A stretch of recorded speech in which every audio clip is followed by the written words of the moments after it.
Hello po, online world. Ayan, magluluto po tayo ng tada! Fried chicken. Ayan. Bumili po si tatay ng chicken. Tapos ayan po. Ikukook natin. So, tara. Tada! Ayan po. Okay na. Crispy na siya. Ayan po. So, nag-craving po ang mga bata ng fried chicken. So, ayan. Pagbigyan po ang kanilang hiling.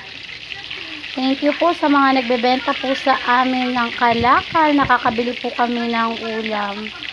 Ibibigay po namin ang pangangailangan ng aming mga anak. So, that's all. Thank you for watching and happy eating. Bye-bye.